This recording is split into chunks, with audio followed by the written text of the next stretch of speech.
To see that I ain't scared. You ain't no motherfucking bully. I ain't bowing to no motherfucking bully. I won't allow it. Caitlin Clark is gonna need protection. Look at Angel Reese bullying her. Her teammates are gonna have to do something. The WNBA has been a circus of controversy since NBA analyst Skip Bayless accused the league of intentionally allowing Caitlin Clark to be mistreated on the court. The Indiana Fever rookie sensation had already established herself as the WNBA's biggest attraction, yet many felt she wasn't being afforded the level of protection typically given to star players. Tensions boiled over following a heartbreaking Fever loss to the reigning champions New York Liberty during a late May matchup. The game ended in controversy when no foul was called during a crucial play involving Clark in the final seconds. A visibly frustrated Clark believed she had been fouled on her last shot attempt, one that could have tied the game. Bayless, reacting to the moment on his YouTube show shortly afterward, didn't hold back in his criticism of the officiating. Natasha Cloud body fouled Caitlin, rammed her, then hacked her across the wrist, then hit her arm as she attempted to get the shot up. No call? Loose ball? Turnover? Game over? What? No call? Caitlin Clark has at least earned that call at home in that moment. Not only was she Rookie of the Year last year, but she made first team All WNBA last year. In her rookie year, that is. Caitlin Clark deserved the opportunity to shoot those 2 free throws. Her team deserved the previous 2 calls. The Indiana Fever, in the loudest, most intimidating arena in the league, got screwed 3 times in the final 12 seconds. They were robbed at home. Bayless went even further, accusing the league of making a calculated choice to avoid friction with other players who may be unhappy with Clark's meteoric rise. According to him, this wasn't just bad officiating, it was a league-wide tactic to appease veterans who feel overshadowed. Other players need to quit complaining about Caitlin Clark and just accept and embrace that she is the reason all of you ultimately will make far, far more money. But no petty jealousy kicks in and takes over. Other teams are constantly complaining to the league office about all the publicity and all the credit that Caitlin Clark gets, even though she doesn't do much on social media, doesn't say much when she's interviewed, nothing but cliches and platitudes and respect. He even questioned whether jealousy from the officiating crew or resentment about Clark's widespread appeal might be behind the lack of calls in her favour. Heck, maybe veteran refs are resentful of the attention that Caitlin Clark gets. That's the way it looked on Saturday. Talk about biting the hand that feeds you. Is it because Caitlin Clark is white and brings in tons of new white fans? Who cares what colour they are as long as they're buying tickets? Is it because she flashes a little attitude and arrogance and occasionally gets a little heated? What superstar doesn't? At the time of Bayless's comments, Clark was expected to miss at least 4 games due to a strained left quad.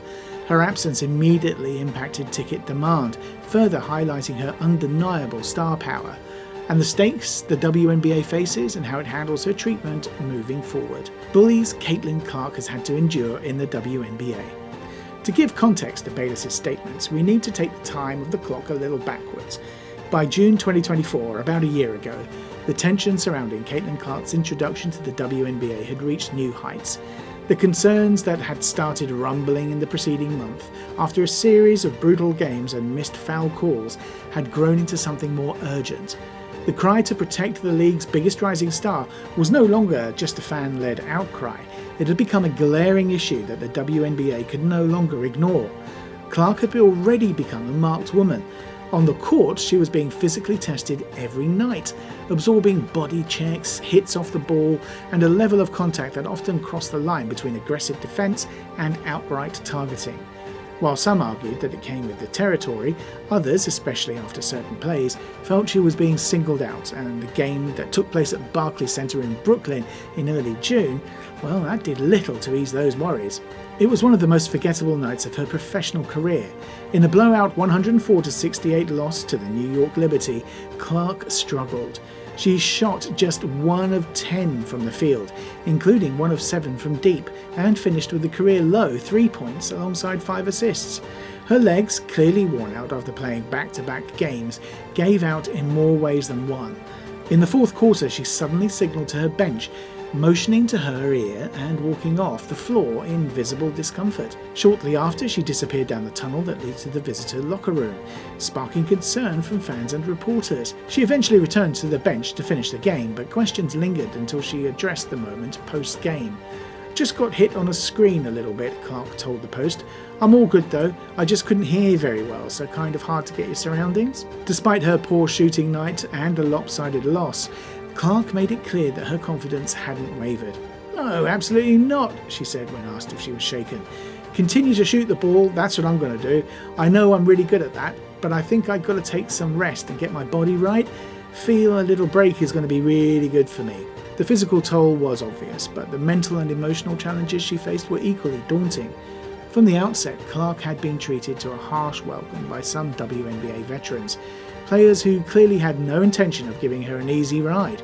Whether it was petty jealousy, resentment over the attention she brought, or simply a statement that no rookie runs this league, the message was loud and clear.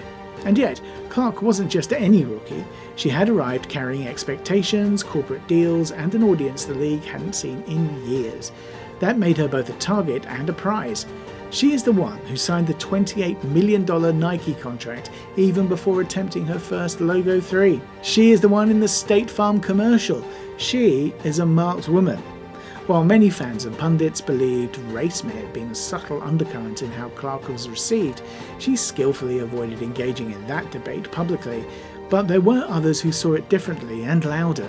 Some believed the league was struggling to handle the emergence of a young white superstar who brought millions of new fans and dollars with her. Still, Clark stayed grounded.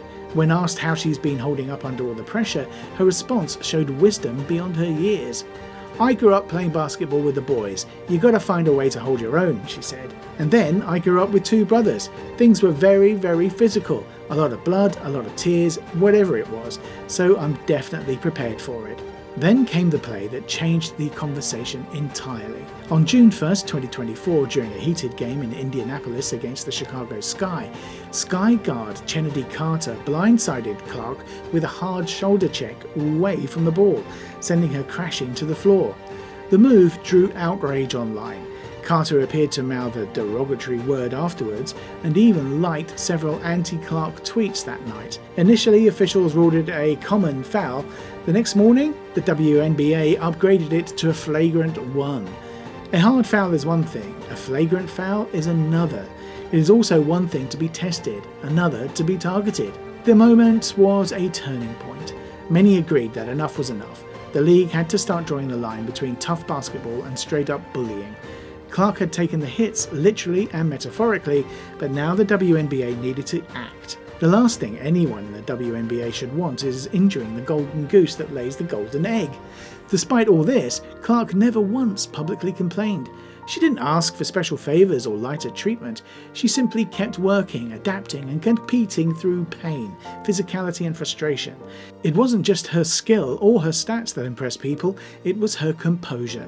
"I always remind myself, sure, there's moments where I've been frustrated and upset.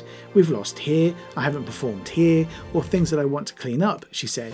"But there's so many people that would love to be in my position or would love to have this opportunity. I get to do this as my job. Like, how lucky am I?" Sometimes that's hard to remind yourself of and put everything in perspective, but that's what I try to do. And I think at the same time, that kinda takes the pressure off and really allows me to have fun and just keep playing the game I love. In just over a month of professional play, Caitlin Clark has endured more than some players see in a full season. She faced every challenge with grace, toughness, and a quiet determination that belied her youth. She hadn't blinked even in the middle of chaos. The WNBA had a superstar on its hands, one capable of elevating the league in ways it had never seen before. Now it was up to the league to match her efforts with the same level of protection, fairness and respect she had already earned. Because if the league truly wanted to grow, it had to prove it could protect the very players helping make that happen. So what do you think of Clark's constant bullying? Let us know in the comments section below. I hope you've enjoyed this video and I'll see you guys in the next one. See you later. Bye.